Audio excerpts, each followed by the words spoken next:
আসসালামু আলাইকুম। আজকে আমরা ৩৮তম বিসিএসের একটি ট্রান্সলেশন অনুবাদ করব। পাশাপাশি আমরা দেখব যে ট্রান্সলেশন শেখার সময় আমরা যদি সেন্টেন্স প্যাটার্ন অ্যানালাইসিস করে শিখি, তাহলে আমরা যখন ফ্রি হ্যান্ড রাইটিং করব তখন আমাদের সেন্টেন্স মেকিং যে প্যাটার্নটা এবং আমরা অ্যাডভান্স লেভেলের রাইটিং কীভাবে আমরা লিখব সেটা আমরা শিখতে পারবো। তো একই সাথে আমরা যখন ট্রান্সলেশন করব তখন সেন্টেন্স প্যাটার্ন শিখব, মানে কোন প্যাটার্নে সেন্টেন্সটা আছে দেয়া এবং আহ, কোন আহ, এবং আমরা কোন ওয়েতে সিম্পল, কমপ্লেক্স, কম্পাউন্ড সেন্টেন্স এবং বড় বড় বাক্য আমরা লিখতে পারি সেটা আমরা শিখতে পারবো। সো আমরা শুরু করি। এখানে প্রথমে আমি একটা সেন্টেন্স নিয়েছি, এখানে দেয়া আছে the bar the burgeoning vessel of life is identified as one of the main reasons for warning reading habit. এখানে কিছু শব্দ আমরা দেখতে পাচ্ছি যে এখানে খুবই আনকমন কিছু শব্দ দেয়া আছে। সো বার্জিওনিং একটা শব্দ।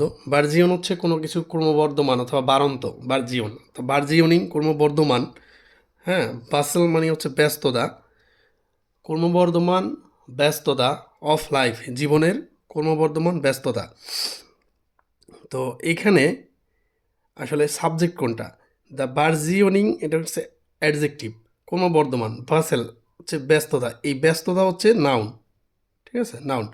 আর এটা অ্যাডজেক্টিভ। তাহলে দি বার্জিওনিং বাসেল অফ লাইফ, জীবনের ব্যস্ততা, ক্রমবর্ধমান ব্যস্ততা। সেক্ষেত্রে এই সাবজেক্ট এই পুরোটা সাবজেক্ট।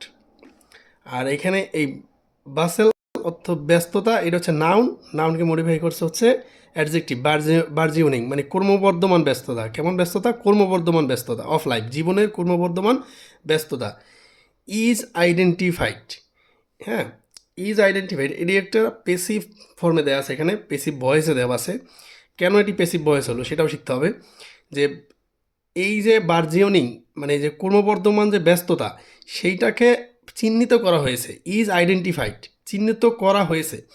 তো আপনারা যখন ইংরেজি এভাবে শিখবেন তখন দেখবেন যে কোনো সেন্টেন্সের শেষে যদি করা হয়, যা হয়, বলা হয়, এরকম হয় থাকে, সেক্ষেত্রে সেটা পেসিভ হয়। তো এখানে কি দাঁড়ালো যে ক্রমবর্ধমান যে জীবনের যে ব্যস্ততা, সেটাকে আইডেন্টিফাইড করা হয়েছে। কাদের দ্বারা হয়েছে? বাই বাই সামন বা বাই পিপল, মানে বাই আস, মানে কেউ একজন বা আমরা সবাই বা কোনো একজন এক্সপার্ট বা যে কোনো একজন কেউ এটাকে আইডেন্টিফাই করেছে, বাই সামন। তো এখানে এটা এই জন্য passive form. As one of the main reason, তাহলে as one of the main reasons.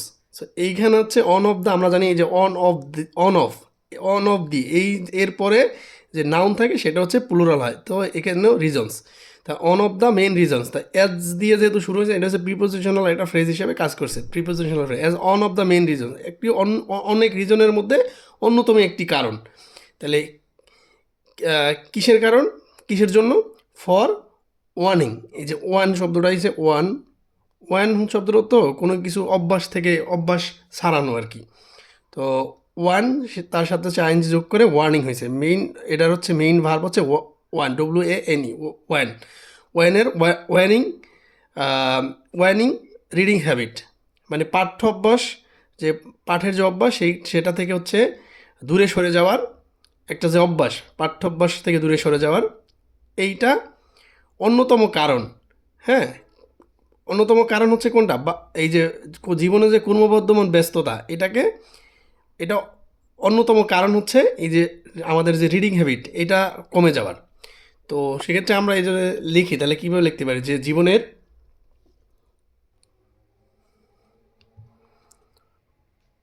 যেমন লিখতে পারি পাঠের অভ্যাস, অথবা আপনারা এইটারে আরও সুন্দর করে লিখতে পারেন পাঠ্যাভ্যাস, সেটা আরও সুন্দর হয়। পাঠ্যাভ্যাস, হ্যাঁ, পাঠ্যাভ্যাস। তাহলে পাঠ্যাভ্যাস কমে যাওয়ার, পাঠ্যাভ্যাস কমে যাওয়ার জন্য জীবনের জীবনের ক্রমবর্ধমান ব্যস্ততা, যে ক্রমবর্ধমান ব্যস্ততা ক্রমবর্ধমান ব্যস্ততা ক্রমবর্ধমান ব্যস্ততাকে চিহ্নিত করা হয়েছে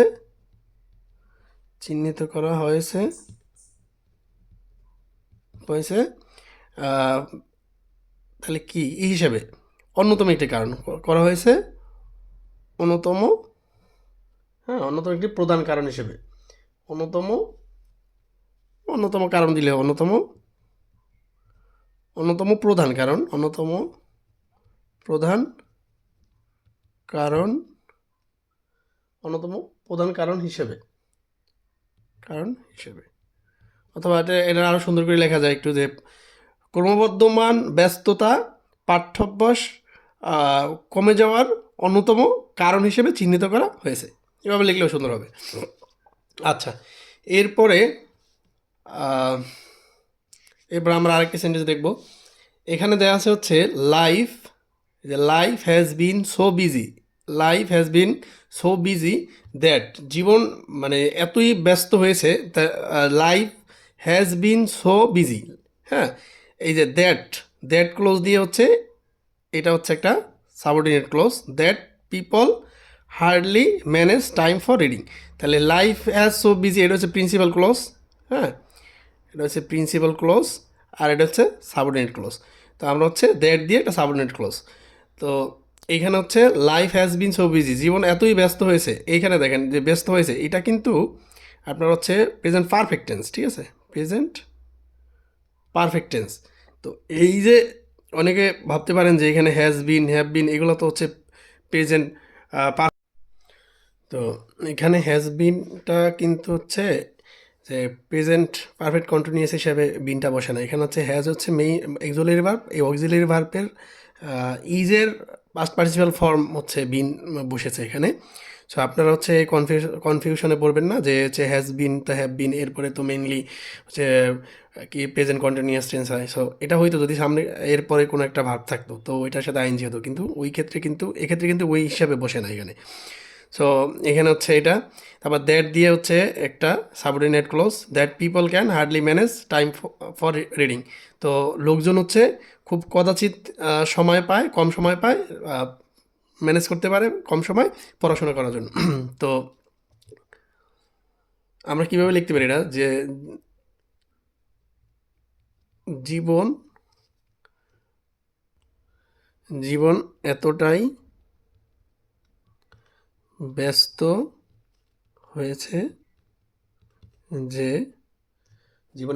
ব্যস্ত হয়েছে যে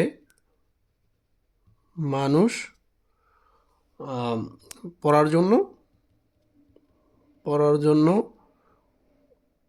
খুব কম সময়ই বের করতে পারে, মানে বের করতে পারে না বললেই চলে আর কি, খুব কম সময় বের করতে পারে, এগুলো। তারপর হচ্ছে দ্য প্রেশার অফ লাইভলিহুড,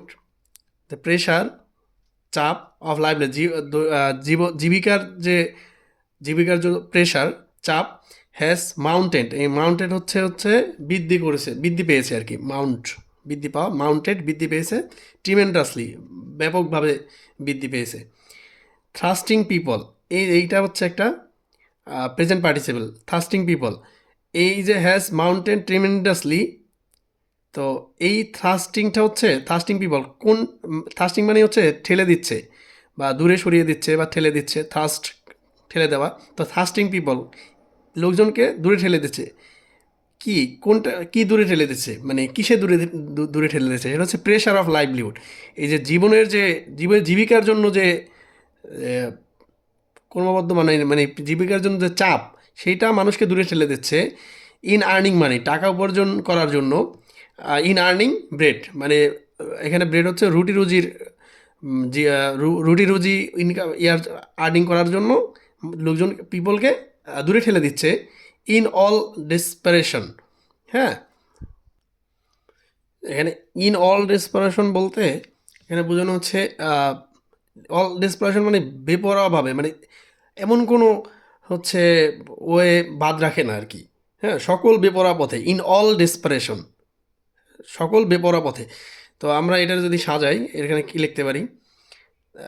এখানে দেখা যাচ্ছে যে দ্য প্রেশার অফ লাইভলিহুড, জীবিকার জীবিকার চাপ, প্রেশার অফ লাইভলিহুড, এটা হচ্ছে এখানে সাবজেক্ট, প্রেশার অফ লাইভলিহুড।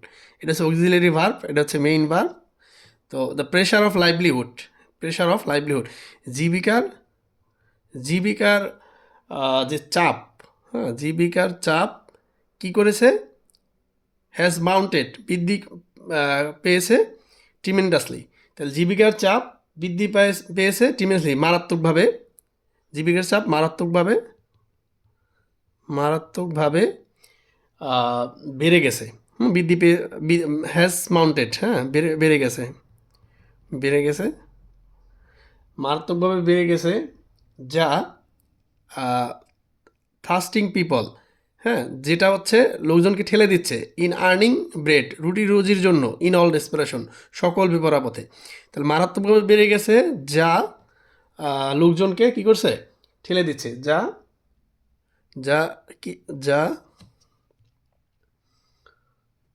রুটি রুজি সরি রুটি রুজি রুটি রুজি আয় করতে, রুটি রুজি আয় করতে সকল বেপরোয়া পথে, সকল বেপরোয়া সকল বেপরোয়া পথে আর বেপরোয়া পথে মানুষকে ঠেলে দিচ্ছে, বেপরোয়া পথে মানুষকে ঠেলে দিচ্ছে, মানুষকে ঠেলে দিচ্ছে।